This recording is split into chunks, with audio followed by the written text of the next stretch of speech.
I'm confident in myself. I'm confident in my abilities. But at the time, it really wasn't turning out how I wanted it to turn out. But I always felt like God has blessed me and continues to bless me. And He has a plan for me. So some way, somehow, I felt like I was going to be in a better position one day. So it is crazy looking back at it. I wouldn't even have thought of it like that.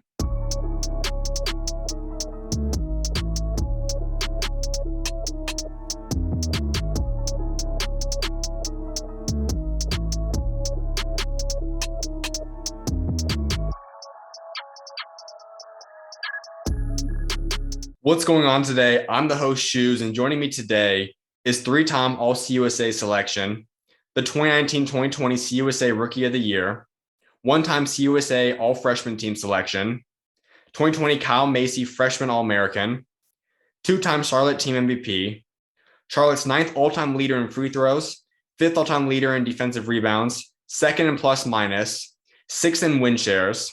He's the 22nd ranked transfer according to ESPN's top 100 transfers this year. And he's one of Maryland's newest additions for this year's team, Jahmir Young. Jahmir, appreciate you taking time to come on today, man. Yeah, no, thanks for having me.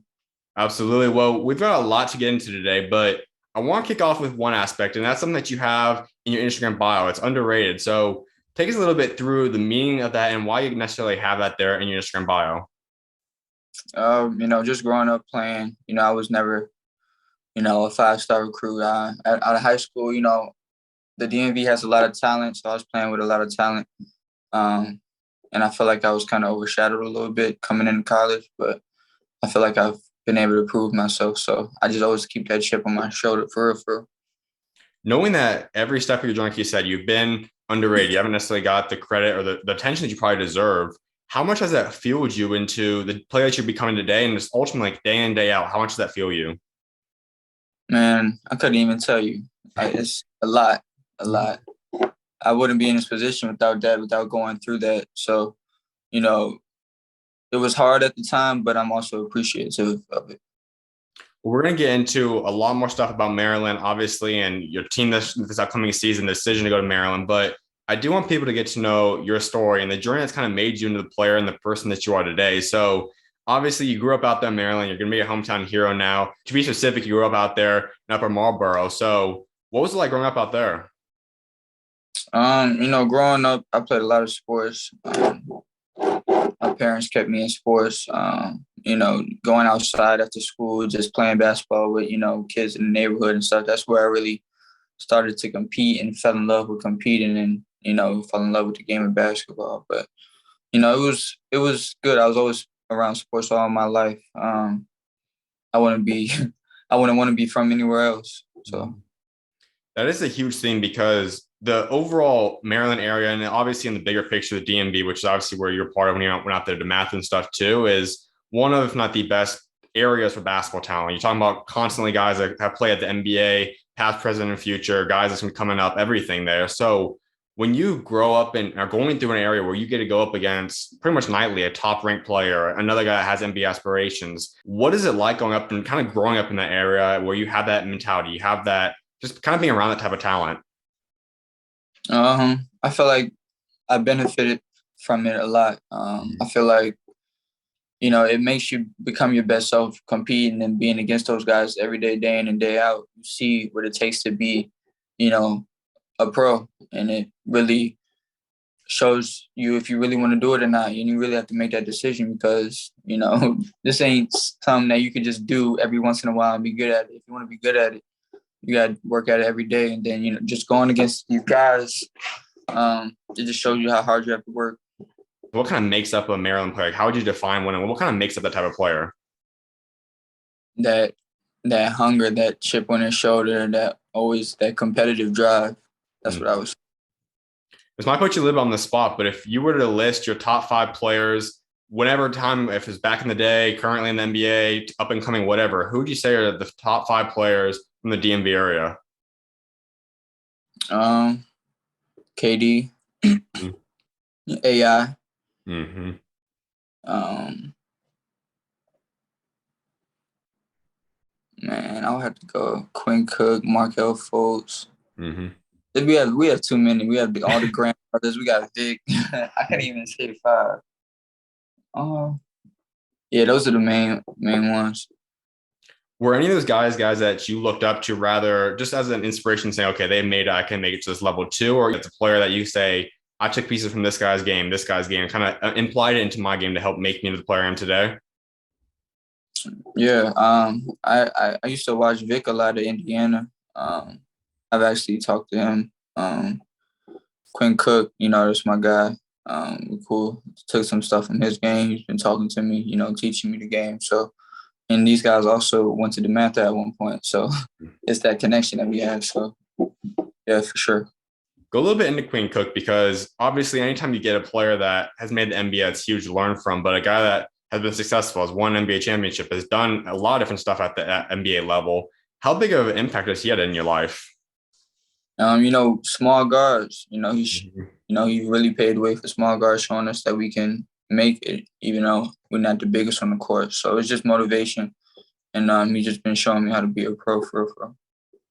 When you were going through AAU in high school, all that stuff, playing against other guys in that area, was there one player that you enjoy the most? Like if you saw that player on the calendar, you wanted to go up against that guy? In high school, I would say definitely really anybody in the WCAC, mainly St. John's and Gonzaga. Because Mhm. we had guys on our AAU team on those teams, so we would Yeah. talk trash in the spring and summer. Just getting ready for the high school season. So I would say those games. So you said that growing up, you played a mixture of different sports, but at what age did you settle down and say, okay, basketball is the one I'm either best at least the sport that I fell in love with. This is what I want to do throughout high school. If it's through college, potentially even pro, if that's opportunity for me. Like when did that start really becoming the sports you bought into?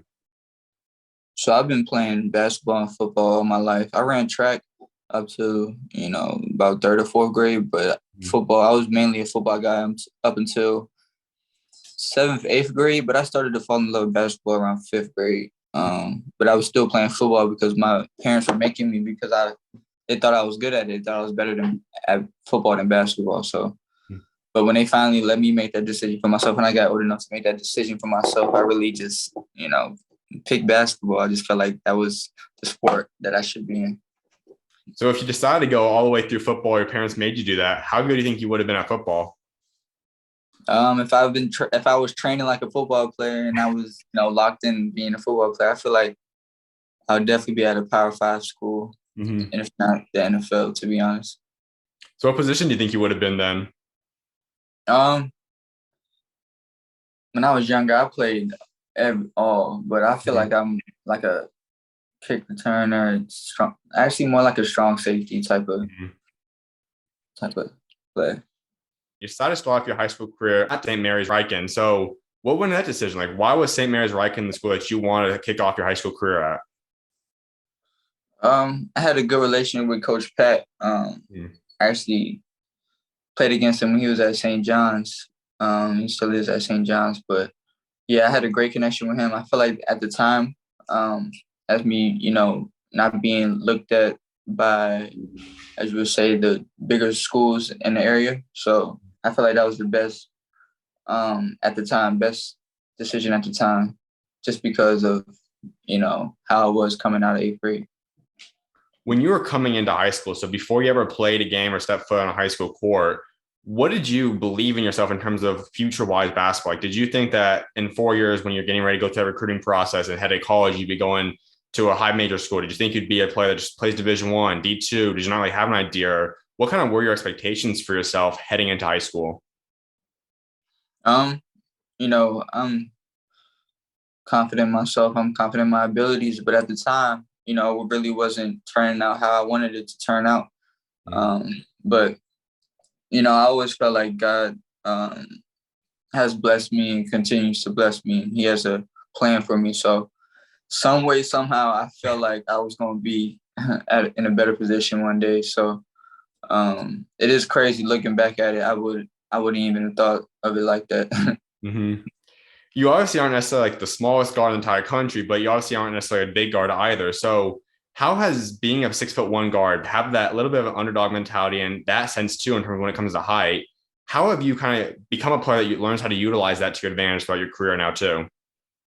It motivates me, the doubters just because of my size. I just control what I can control. I'll make sure because I'm small, I gotta work harder than everybody else. I gotta be quicker.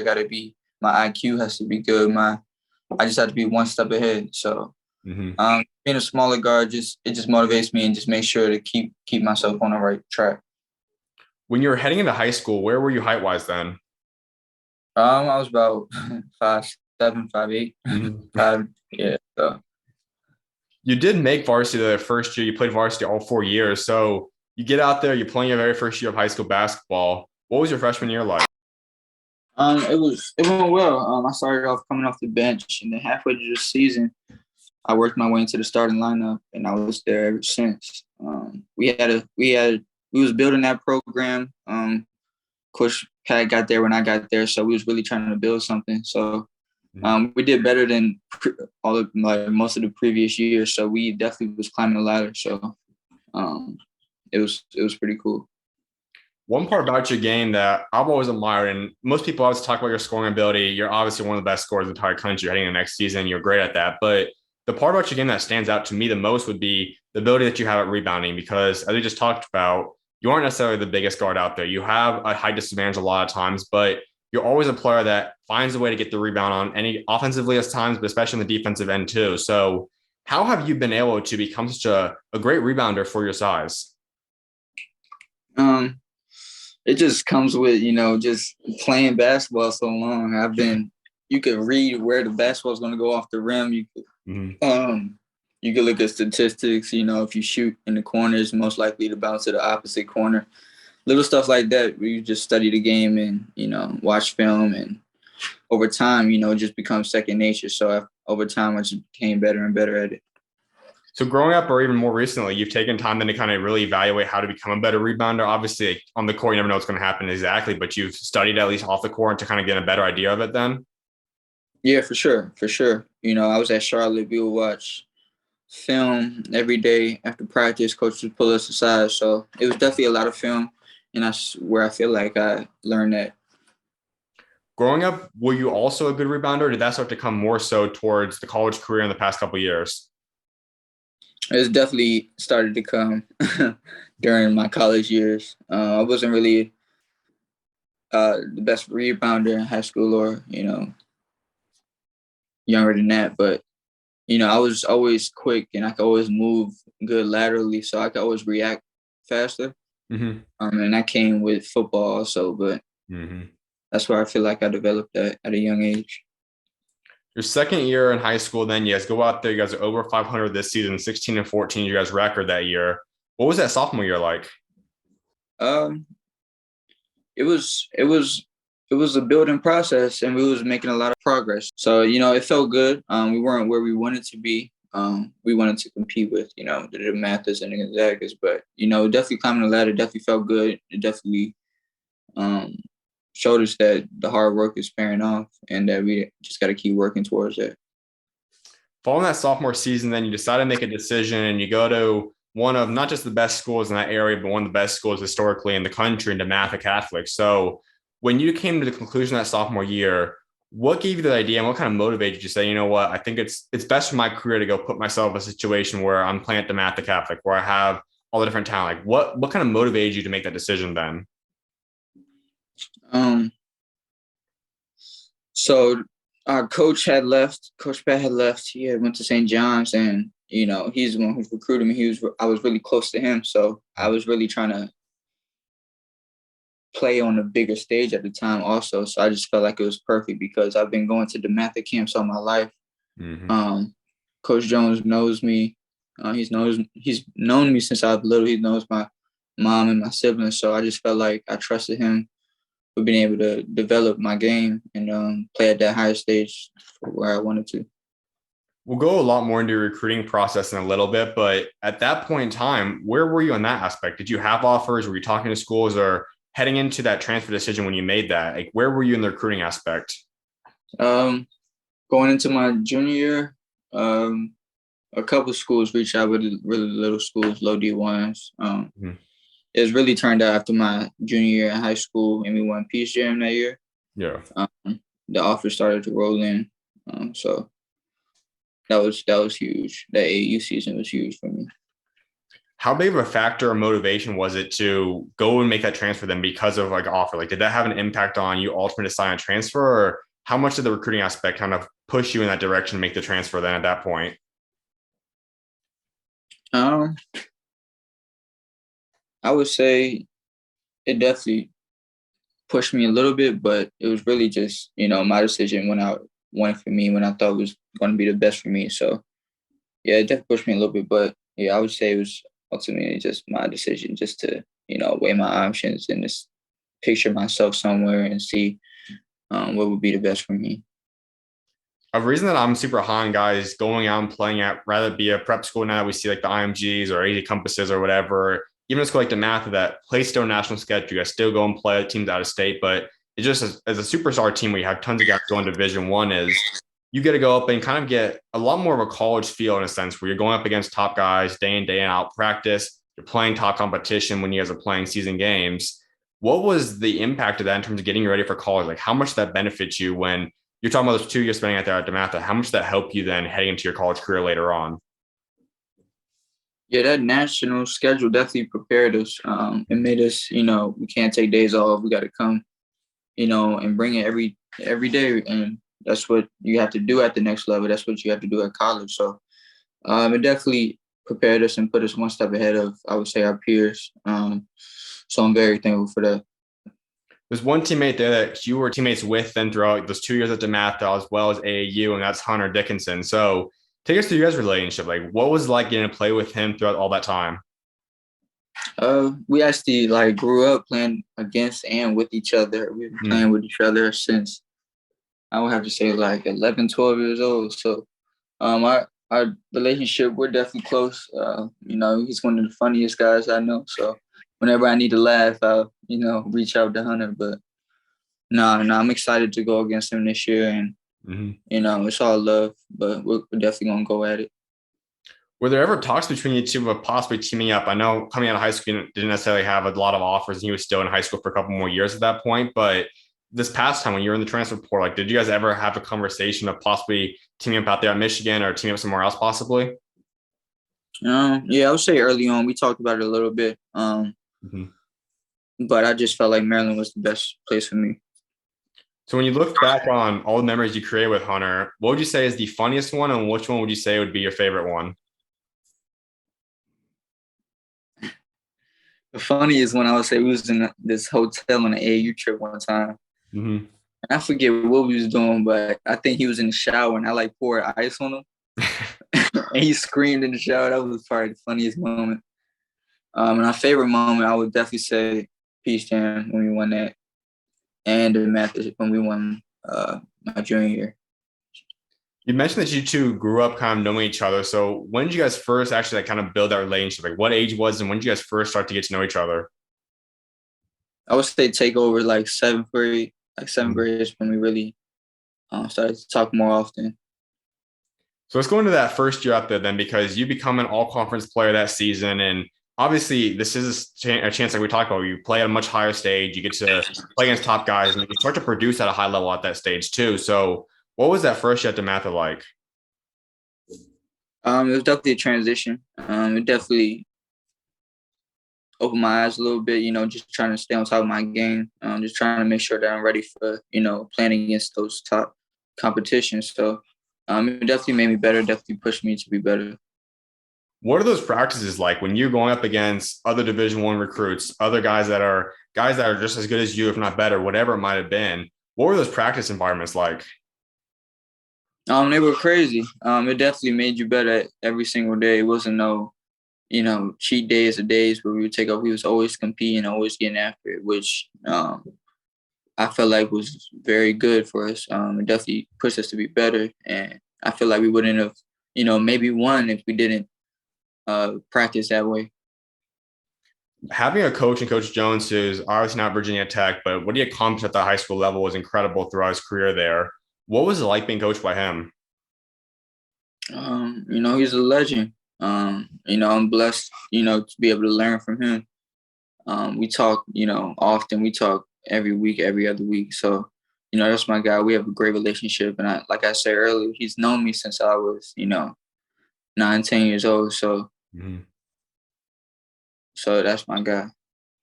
So what's your favorite memory of Coach Jones then throughout your entire life with him so far? What's your favorite memory that you've created with him?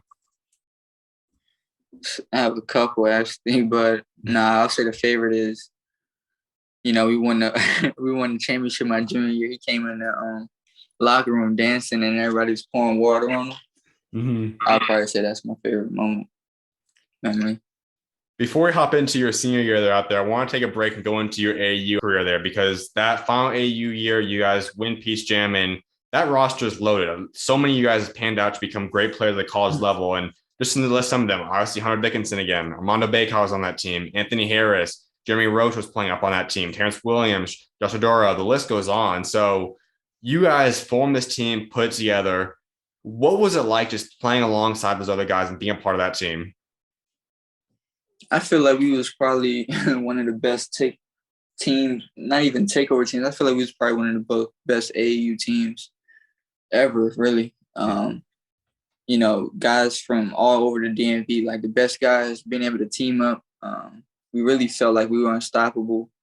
I've even had people tell me that looking back at it, that it even looked like it was unfair at times. And we had won the PJM tournament, PJM championship by like 30 points. So Mm-hmm. I just felt like we were unstoppable, and that was probably my favorite year, most successful year. So I would say one of the craziest parts about that too is that you look back on all those guys that just listed and others too I didn't even name. So many of you guys have panned out, and we see it with a lot of guys that might have been great high school players. Some of them sometimes fall off when you look at rankings back in 3 or 4 years later or whatever. Everyone on that list pretty much has panned out now or is having great careers that rather be at the college and NBA level. So seeing the way that each every single one of you guys have panned out at the next levels, what has that been like seeing? it's amazing. It's a blessing just to be for all of us to still be healthy and still being able to play the game that we love. We've been dreaming about this since we could pick up a basketball. So Mm-hmm. I'm proud of them, and I'm sure they're proud of me. And we stay in touch, and we just hope for the best. We hope we all reach our dreams. So So who was the funniest guy in that locker room then? Out of all those guys on that team, who's the funniest one? Hunter, Hunter. You didn't have a lot of offers, if any, really heading into that Peach Jam run of the EYBL season. So you get to go on that stage now and you're on the super team. What was it like starting to finally, for the first time in your high school career now, get the attention from colleges? People start to notice you in terms of rankings. And obviously it wasn't necessarily ranking you too high as you probably deserve, but you still got a lot of offers. You still kind of got that spotlight on you now. What was it like kind of embracing and getting experience that now? It really just told me to keep going. Mm-hmm. Coming into talking about AAU, I really wasn't, I didn't get too much time. And when I got time, I had to produce. And if I ain't producing, I ain't getting back in. So, just that really just pushed me, take advantage of my opportunity, to always be grateful for the opportunity and just to make the most out of your situation. So that's what I try to do now. I try to keep that same mindset. So the AAU season comes to conclusion. You have one more high school year left, and you decide obviously to go out there. You return to DeMatha. What was your final year of high school like?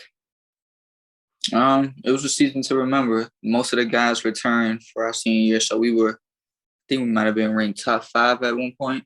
Mm-hmm. We took some tough losses, but we were still one of the best teams in the country. We didn't win a WCSC championship, but we did win the state. So both of those seasons were great seasons, and I wouldn't trade them. There were a few young guys I want to go into because obviously they were still just up and coming at that point. One was Tyrell Ward, obviously he's a top 30 recruit, top 35, whatever I think they put him at. But he obviously was just a freshman, I believe, on that senior year team for you guys. So what was it like being around him? And did you think he would become the type of player that he is today now? Yes, for sure. I definitely know it. As a freshman, he was, not only holding his own, but he was also, going to get some. He's always been able to score. He's always been able to put the ball in the hoop. So he was doing that at a young age. So we have always had a lot of confidence in him, and we knew he was going to get where he is now.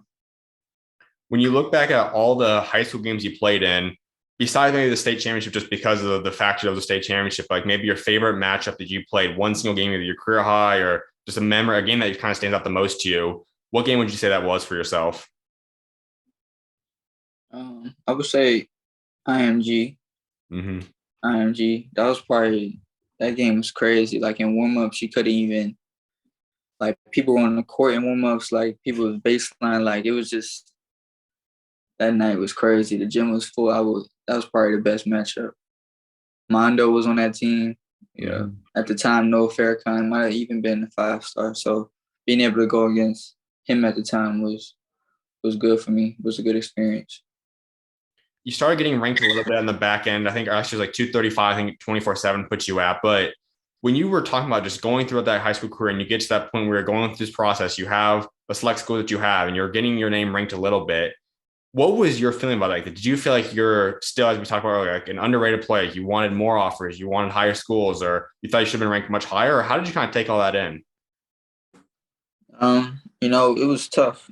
I did definitely want more. I feel like I could definitely play at a higher level at the time, but talking with my people, they just told me to keep working, to stay down, and to really just work on getting better. And God's gonna put you where He wants to put you, and it's gonna be the best situation for you. And I feel like I did make a really good decision with choosing UNC Charlotte. So I know you're a believer. So, how big was your faith during that time span when you were going through this part where you still, obviously, I said you were ranked a little bit, you had some offers, but it obviously wasn't what you thought you were capable of. And obviously, we see that's obviously accurate. You were a much better player than you were ranked and all that stuff, too. But how big was your faith during that time span to kind of know that, okay, God, I know has a plan for me. It might not be at the timing I'd like it to be, but I know He got a plan for you. Like, how big was that faith for you during that time span?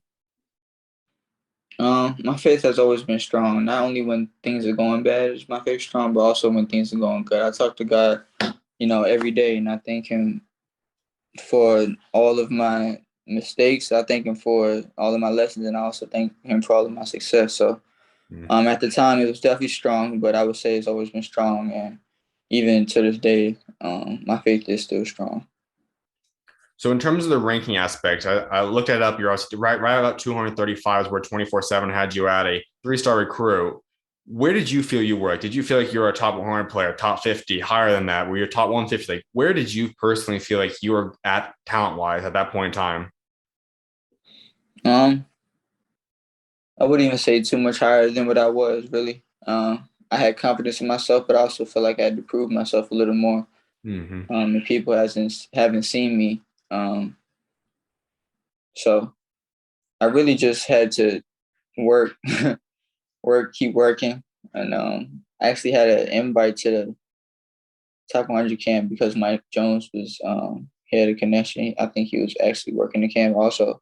Mm-hmm. And I had the leading 3-point percentage, and I was really holding my own there. So that's when I really was like, okay, like none of these rankings matter. Let me just keep working, and I'm gonna end up where I need to be. Would you say then at that point in time, you were something like you said, you could have been ranked a little bit higher, but over the past few years, you really have been kind of major into the player that you are today? Yeah, for sure, for sure. Just going to Charlotte, coach, really me being able to really trust Coach Sanchez and him really trusting in me and having confidence in me, Mm-hmm. um, and being able to go out, and I'm in my mindset's like, okay, I didn't get to where I wanted to be out of high school really, but I landed at a spot where they want me, where they love me. So let me go showcase my talents and show these people that I really am good and I really can play. So that was just my mentality coming out of high school. On the recruiting aspect, then you had a lot of offers on the table still. I think Old Dominion was in the mix for you. I think Hofstra offered you LaSalle, a few others, JMU, I know Coppin State, obviously Charlotte too. But who really were the schools that you were getting, like you really liked? Like, was there a top 2 or 3, 5, whatever that you really kind of narrowed it down to that you really heavily considered? Yeah, yeah. At the end, it was really between Charlotte and Old Dominion. Mm-hmm. So those two.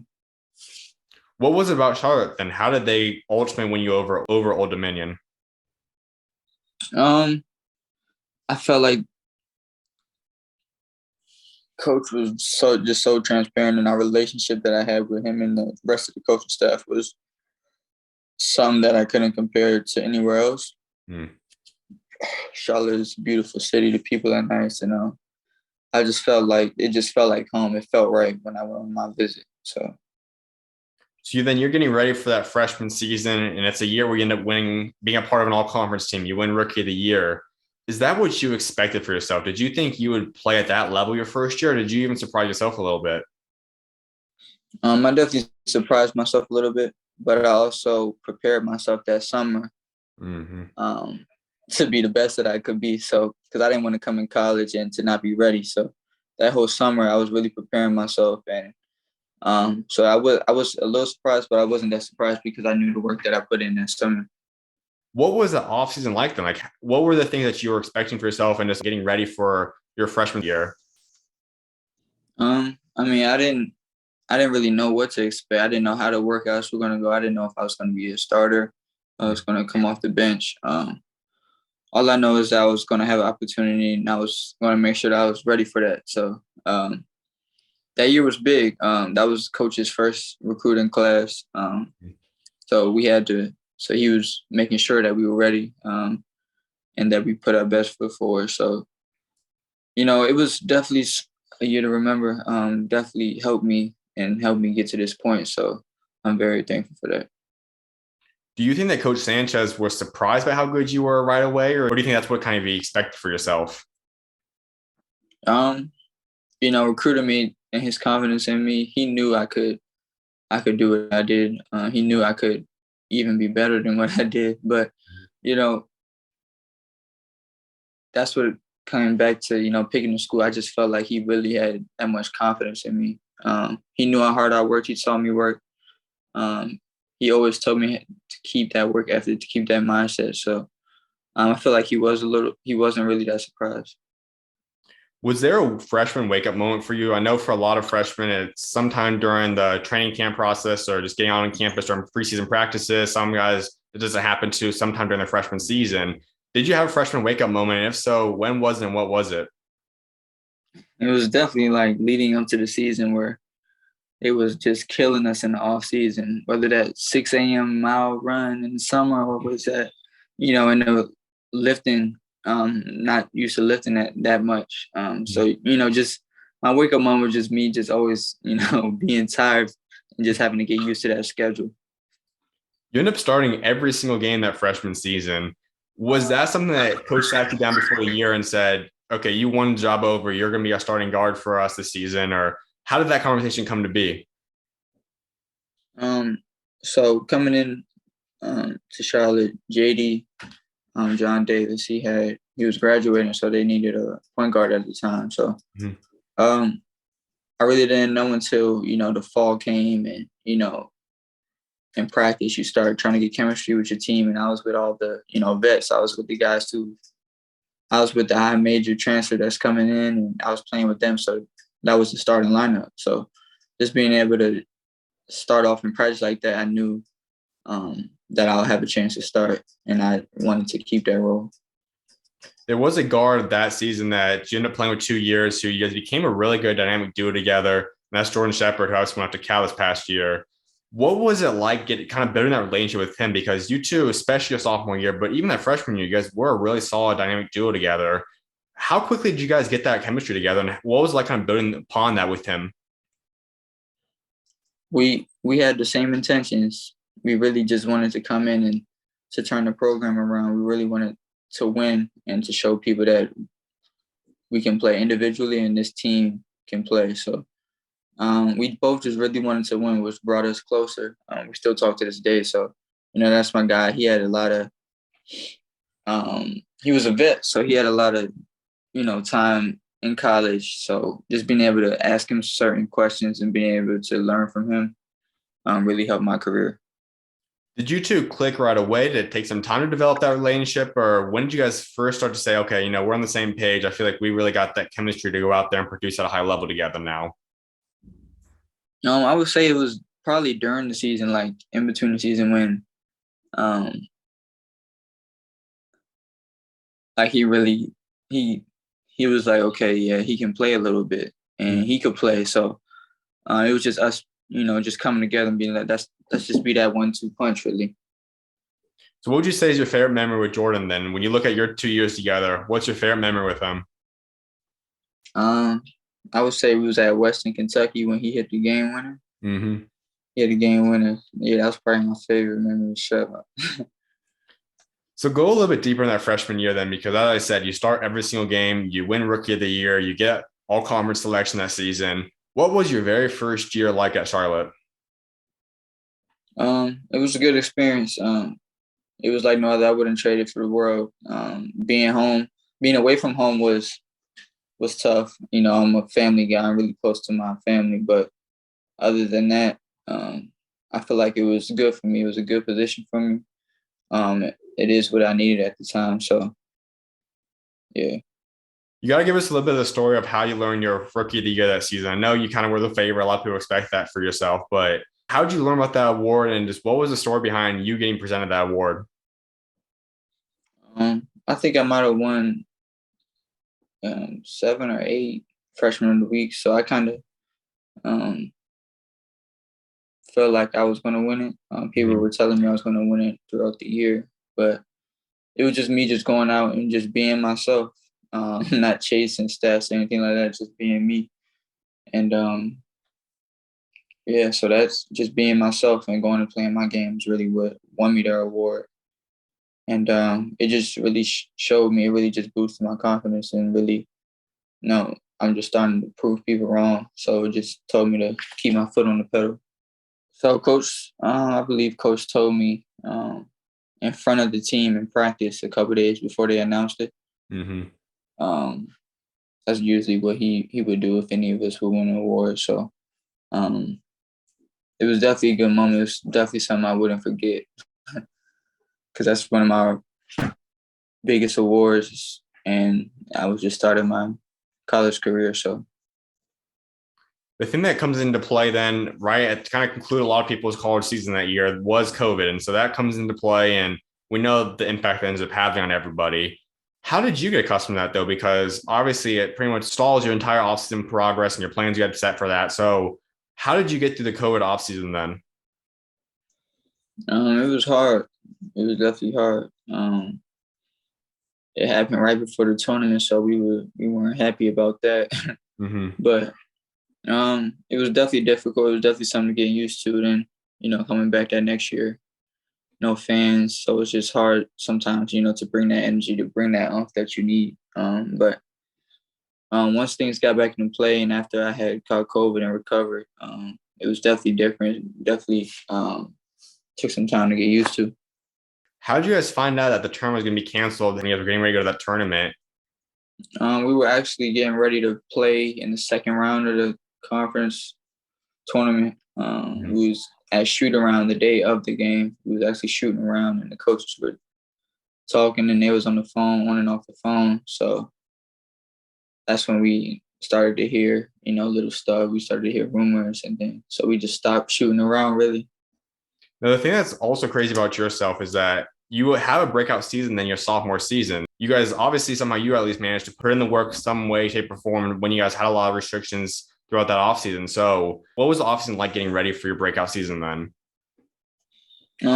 Just continue to do the right things, continue to build in, good habits, continue to just stay in the gym. And my confidence just growing and growing. So it was only really helping me just to be able to know that I could really do some damage and that I really wanted to, make some noise in that conference.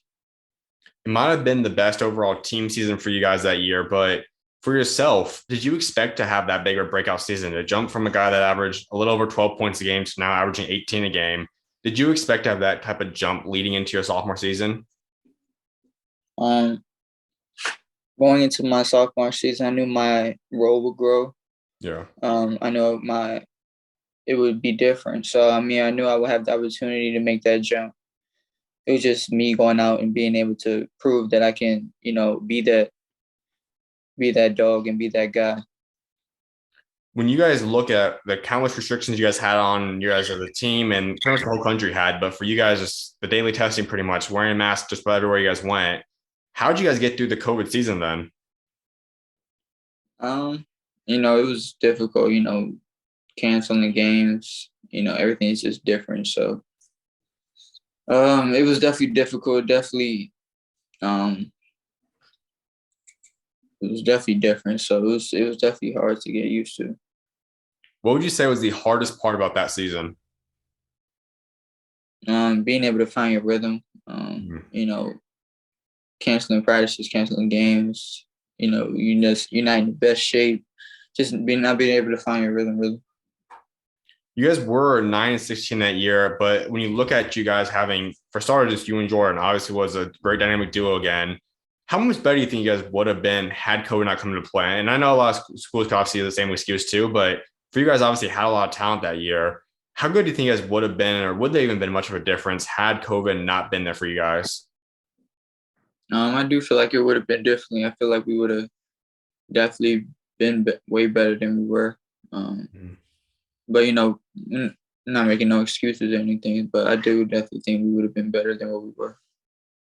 So the end of that season comes, and you guys obviously are at an interesting offseason for yourself because Jordan decides to move on and he decides to go out there to Cal. And so in a way, it's just you. And then obviously they get a lot of transfers. Clyde comes in, Robert comes in, Musa comes in. Obviously, guys get a great freshman alley as well. But when you were going through that time span, what kind of said into yourself when you said, you know what, I want to stay another year at Charlotte? Obviously, that was the first year of the portal, so you could have moved. I'm sure a lot of schools would have wanted you then too. What kept you bought in saying, I want to return and stay at Charlotte now for my junior season? I felt like I could do more. I felt like with these guys coming in that we could really try to do something special, and I had confidence in that at the time. So Mhm. it was just me just sitting down with my family and just making that decision and knowing that I will have 2 more years after this year. So When you look back in time, do you think that the right move? If you went back in time, would you have wanted to transfer at that point in time, or would you kind of grade the way that the decision you made at that point in time? I definitely wouldn't have changed anything in the process. I'm thankful for my 3 years. I've definitely grown. I definitely needed it. So I wouldn't look back and say I wish I transferred then or anything like that. I feel like I made the right decision to stay at the time. Let's go into this past season then. You guys are 17-14 this year. You averaged nearly 20 points a game this year, and you have an incredible season too. So, what was this past year like? Just really giving it all I got. Being a guy trying to be able to lead the team. I'm a veteran now, so just being able to pick my spots and knowing when to do what, and just trying to be able to lead. What would you say was the favorite part about this season? Because COVID is not done. You guys kind of get a lot easier schedule in terms of knowing more consistency at least. What was your favorite part of this past year? Just being able to have fans in the building, being able to share the energy with the crowd. So I probably would say that's my favorite. One stat about you for this past season that is really incredible when you talk about the consistency you showed this year was you scored double figures every single game. And that's not easy no matter what level, what conference you're playing in. So how did you develop that level of consistency where every night you knew that you're capable of and you were able to still go out there and get at least 10 points every game? Yes, it's all starts with your routine in the off season, in season.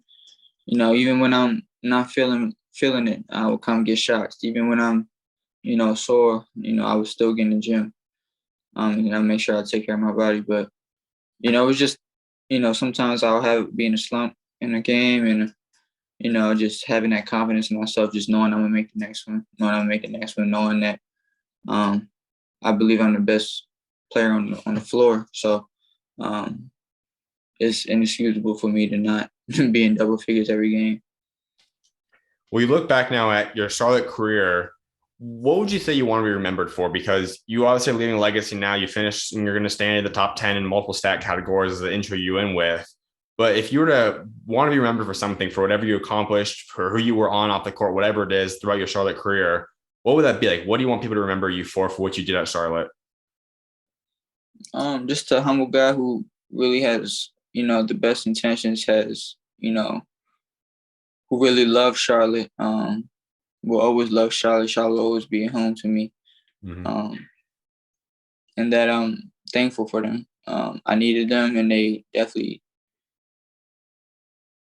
came to me with open arms. So I couldn't thank him more for that. If you were to pick one memory that you made throughout your college career at Charlotte so far, what's your favorite one?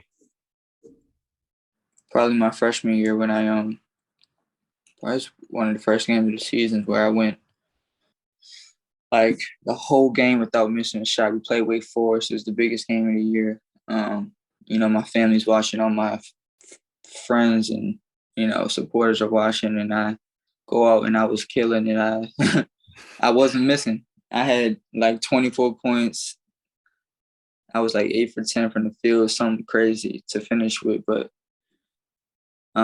that's like, was that our first home game? It might have even been our first home game, and just seeing my family in the crowd just being so proud of me, I would probably say that's probably my favorite memory.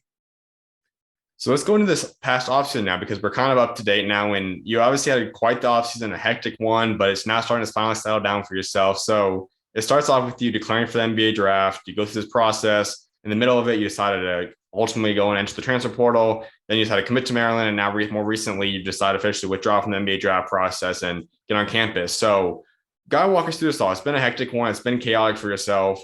What has this entire past 2 or so months been like for yourself?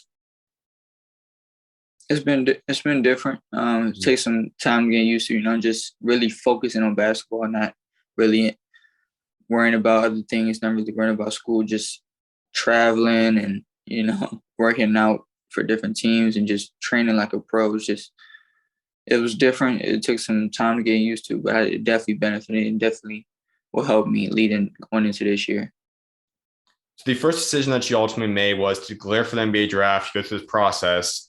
What was that process like now, getting to go and work out for NBA teams, talk to general managers and coaches, whatever it might have been? What was the NBA process like? It was a blessing. I felt like it really helped me. It really motivated me also to, try to be in a better position next year. But, it was definitely a good experience, and I definitely am striving to get there again next year.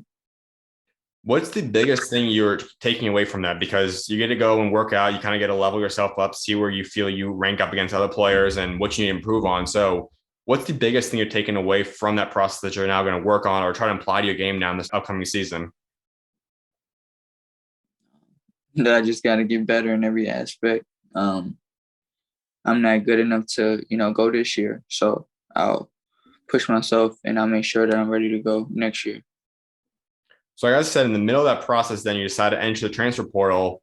What led to that decision? Like, what made you say, okay, at this point in time, now I feel like this is the year I'm ready and I want to make that jump to another school? At that point, obviously, we didn't know exactly where. So just go and find a new opportunity for yourself. What led you to that decision? I would say, just me getting feedback, knowing that I probably will go even late second round undrafted. So just coming back, just knowing that I have to show these scouts, I have to show these GMs that I can, do the same thing at a higher stage. When you entered, you ultimately become one of the top transfers in the portal. As I said, I think ESPN has you ranked at 22 or 23. I think you're top 15, top 10 range, but you're a player that you knew tons of schools wanted you and for you to go and commit to that school. So how were you able to balance then NBA workouts, conversations with NBA teams and everything in that regard, and also at the same time handling all the phone calls from the schools that wanted you? So my my mom is very involved. She would help me with it a little bit, but it was hectic. It was a hectic couple weeks. Phone calls, almost every 5 minutes of the day. It would get annoying a little bit after a while, but um, it just shows that your work has paid off. And just coming into high school in ninth grade, I would have never thought, so just shows me to keep on working. You also mentioned specifically that you kind of always knew that at some point and in some way, shape, or form, God's going to get you to this point you just were at, where you were finally regarded as a top player and schools wanted you and your services. So to know that you made this point now, what did that mean to you? And just what was it like getting to finally sit back and say, I've reached a point that I've always dreamed of, that I always knew I was capable of? I mean, it just shows me that I'm not even close to being done. God has so much planned for me, but it just shows me just to keep on working, to stay the course. And, my journey is different. My journey is going to be different. And I'm thankful for that. And I just thank God every day for that. I believe your recruiting process came down to obviously Maryland there, but Miami and Georgetown were your finalists in your top three. What was about those top three? And if it wasn't those top three, then like who also was in that final group for you then? Yeah, that was my top three. I would say Maryland. I had a good connection with all three of those coaches. I feel like there was a great opportunity at all three of those. But I just felt like Maryland was the best spot for me. With Georgetown and Maryland, obviously that would have been staying home. You would have been closer to home then in that aspect. How important was that for you to kind of go back to being closer to family and be able to be that hometown hero type of player? How much of a role, if any, did that have for you? Yeah, it definitely. I definitely gave it some thought. It was definitely something that I wanted to do. I wanted to, be able to come and to really do what I have to do and to also help this team win. So I'm excited. It's very exciting. So, I'm just really ready to get started. What was about Maryland then? How did this coaching staff, Coach Willard, and this new look roster and coaching staff help sell you? Like, what was it about them that just ultimately pushed them over the hump and kind of led you to the point where you said, okay, I'm going to go to Maryland. This is where I feel like God wants me at. I felt like I could trust them. I felt like I could trust the staff. Tony Skin recruited me at, other schools, even last year. Just always just always knowing the staff, just always, you know, having a good connection with them. I really felt like this was where I needed to be. It was home, felt like home. I felt like I had a really good opportunity, and Coach Willard had a lot of success with his guards in the past, Miles Powell, etc. So I feel like I can have that same type of impact. Let's say Maryland didn't come into the picture, and historically, obviously, as we know, they didn't want to recruit in state for some reason. But if that still was a mentality and they didn't want to go after you throughout this past process, what school do you think you'd end up playing at next season? Um, I'm not even sure. I couldn't even tell you. Mhm.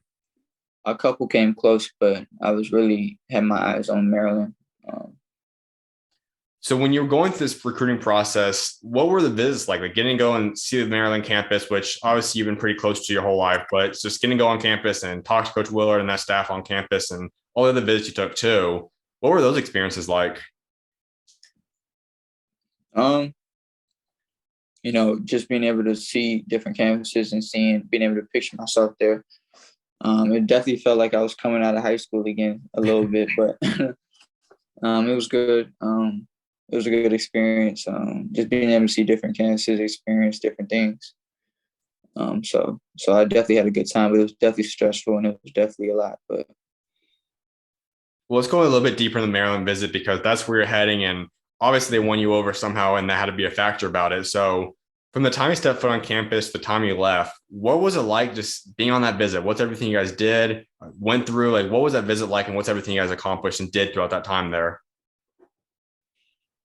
so I got there and we really sat down with the staff. We talked for about an hour, 30 minutes to an hour, really just discussing the situation, Mhm. where they can see me, what they need from me, what they're offering, plan wise, and just the opportunity itself. So it went well. I feel like they were genuine, very transparent. And then we took a tour of the campus, looked at the different apartments. So and I could just see myself here. So Mhm. it just felt like home. When was the point that it clicked for you and you said, okay, Maryland's where I'm heading? Where were you? Was it during that visit after? Like, when was the point that you said, okay, Maryland's where I want to go? Um, I was actually leaving my Miami visit, Mhm. um, and I just felt like I would love to be at Maryland more than I would love to be at all these other schools that I visited. So that's when I knew. So the next step for you then was to go and call Coach Willard and that staff and let them know that they landed you. So how'd that go? How'd you go and tell them? Was it in person, a phone call, Zoom call? Like, take us the story of how you told them and what their reaction was. It was a phone call. I was actually still leaving the Miami visit, and Mm. we were all excited. We was all pumped up. So it was a good phone call. I was excited to tell him. He was excited for me to commit. So it was a good phone call. So did the Miami visit not go so well then, or what was it about them that basically said, okay, this for sure ain't the place for me. I got to go to Maryland now. Like, what ultimately No, led you no, because of that? no. The Miami visit was actually beautiful. It's a beautiful campus. They just left the Elite Eight. So Yeah. it was actually a really good visit, I would even say. Um, but I just felt like I could see myself at Maryland. Mm-hmm. We have to get into one aspect, and obviously, Coach Willard's already done enough job where he obviously isn't a part of this next conversation. But historically, as I said, for whatever reason, the past coaching staffs have not wanted to recruit in state. And I mentioned early in the beginning that the DMV area is one of, not the most rich areas of a talent. You could build an elite roster if you just recruited there. And even more specifically, DeMatha, and you're going to be the first player since 2006 to play there, first person to commit there since 2002. So when you look at that historically, like, what do you think it was about Maryland? Why didn't they want to go pursue and heavily recruit the countless great players, not just from DeMatha, but the DMV in general? I wouldn't say I wouldn't say they didn't go after anybody. I would just say I couldn't speak for other people, but I could say that it probably wasn't. It's a lot of factors that play into it, and maybe just wasn't you know the right situation. I didn't feel like they tried to stay away from the DMV, but it just at the time it just wasn't the right situation, and I just happened to be blessed to be able to come here after 20 years of somebody not coming here. So that's also exciting. When you look at Coach Willard and you've heard his pitch, and I know he's been public to that, he is going to utilize that area of talent when he comes to recruiting for transfers and recruits coming out of high school. How big do you think that is for just the overall growth of players coming from DeMatha and coming from different places that are in the DMV area? Because you obviously have grown up in that area, you know the talent that's there and will be coming in the future. How big will that be for the Maryland program and just overall that area too? I feel like it will be big. It's going to be exciting. So I'm just ready for it. I'm ready for the fans. I'm ready for all of it. So I'm just looking forward to being here and being able to play under Coach Willard. You will get a take on that hometown hero role now where you could go out every single night and you're just about 20 miles, so like you said, away from home. You're grew up in high school, just about 2 miles away or whatever it is. Knowing that you get to be that person that your friends, your family, or whatever it is, because come and watch you. How exciting is that for yourself? It's really exciting. It's really it's a story to be written, but I'm not done. My story's still being written. So Mm-hmm. just trying to keep my head on straight, just trying to stay focused, keep my head on the right track, making sure I do what I have to do so we can have a lot of success this year. You gotta go a little bit deeper into Coach Willard because him being a new coach of a top 10 program in the country, historically at least we'd say, what is it about him? Like, why should fans be buying to Coach Willard and be excited for what he's going to bring to this program in the future now? I would just say his playing style, the way he plays is exciting. We get up and we talk about getting up and down and, just watching film of how he's coached his guards in the past. I just feel like the fans would be very excited to see him coach. What's he like off the court? Because a lot of people get to see what he does on the court. He's done at Seton Hall and other places too. But getting to see him now off the court, like you've been able to experience, what's that personality and what's he like off the court? He's a cool dude. Down to earth, genuine, crack a couple jokes with you. Overall, just a good dude, and I'm just happy to be under him and be able to play for him.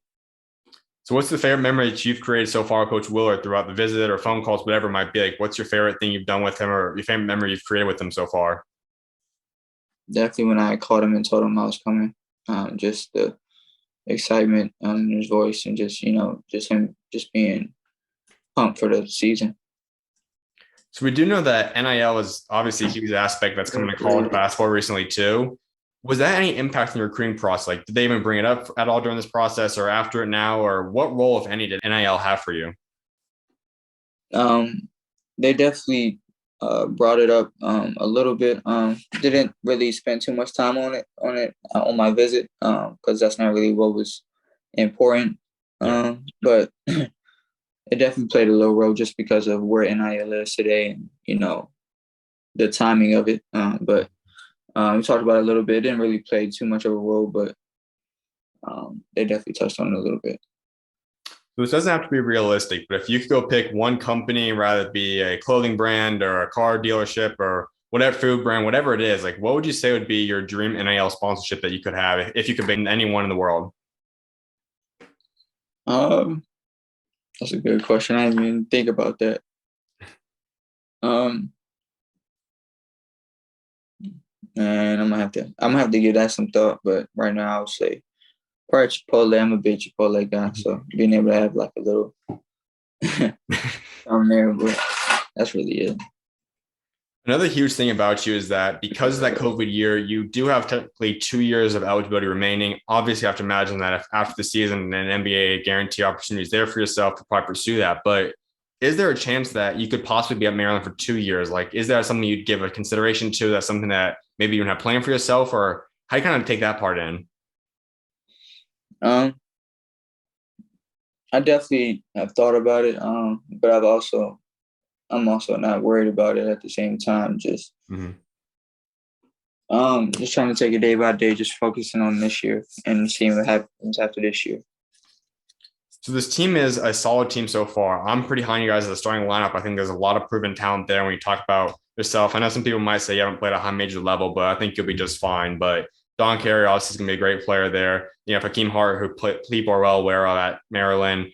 Obviously, Dante Scott's another great player, and I think Julian Reese will be a big time player this upcoming year too. But how excited are you for this team? Like when you see the piece that's already there, it's in the starting lineup, I think projected for you guys, other incoming recruits. How good do you think this team can be next year? I feel like the sky's the limit for us. We have a lot of potential. We have a lot of guys who have been in college for a few years. We talk about Don Carey, Dante Scott, and Hakeem, but I just feel like I'm excited to build that chemistry. I'm excited to get to know these guys. So I just feel like we have a very good opportunity and that the sky's the limit for us. When you look at yourself, I know fans are going to be ecstatic to watch you and see what you can bring to this team. But when you get and step foot on campus out there and start playing games this upcoming season, what are you bringing to Maryland? I'm bringing that chip on my shoulder, that hunger, that attitude, that winning mindset that would do anything to win. So I'm bringing that energy, that excitement. So that's what I'm really trying to bring. Now, I know that's something that guys do want to do is obviously be remembered for something. So when that time does come, you decide to move on from Maryland, if that is after this year or 2 years, whatever it is. What do you want to be remembered for what you achieved both on and off the court throughout your career there? A humble, down to earth guy who likes to play basketball, who likes to win, who likes to compete. And playing in the Big Ten is an incredible conference. Obviously, every year it's one of the best. Is there one team that you're the most excited to go up against out there? Probably Michigan, just because Hunter's on that team. Mm-hmm. So what's that going to be like when you two get out there? I'm sure you guys won't guard each other too much and pick and roll or something like that. But what's it going to be like just being on the same court going up against him next year? It's a blessing, just seeing both of us being able to chase our dreams is just unbelievable. So it does be exciting. Well, a few more things before I let you go, I want to go into quickly is one aspect is we've seen you wear number one now for a majority of your career. What's the meaning behind it? Like, what's the reason that you want to wear number one? Is there a story behind that? Yeah, I'm actually the firstborn. Mm-hmm.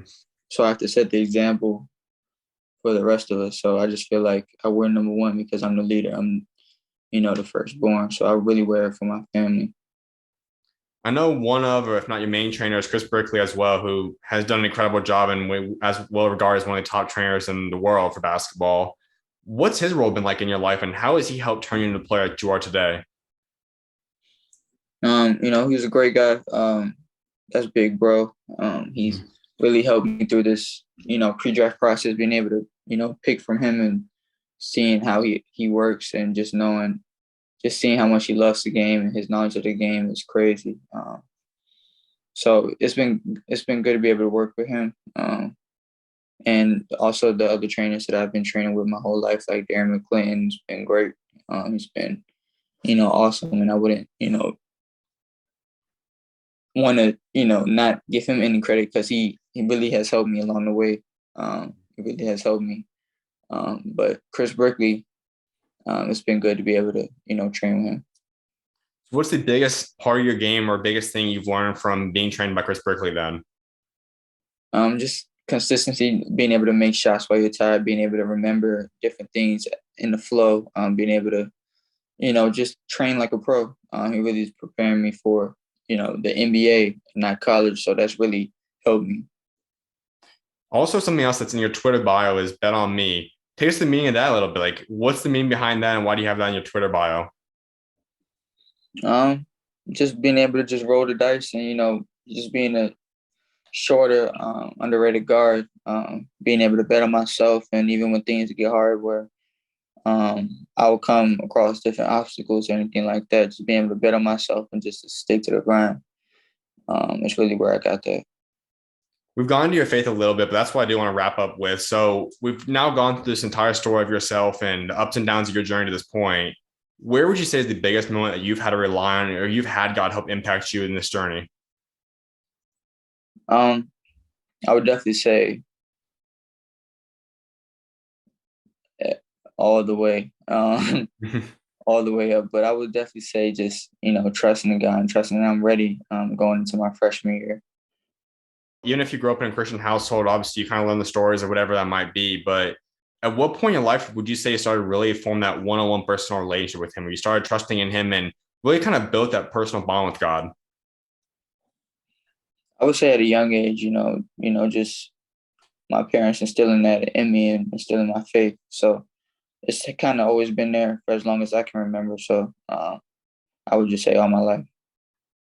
Also, I know it's not always something that being a believer, obviously you don't have to necessarily be public about it and all that, but what's led you to feel comfortable and want to be public about it? I know you also put that in your commitment and your decision to enter the transfer portal, all that different stuff. Like, what's led you to say, I want to be vocal and I'm not afraid to have people know that I'm a believer?